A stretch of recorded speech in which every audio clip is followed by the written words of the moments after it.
You ask Tiger to solve. This deals with linear equations with one unknown. The final result is x equals 3. Let's solve it step by step. Group all x terms on the left side of the equation. Subtract 4x from both sides. Group like terms. Simplify the arithmetic. Group like terms. Simplify the arithmetic.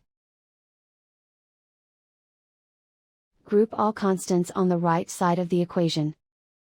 Subtract 6 from both sides. Simplify the arithmetic.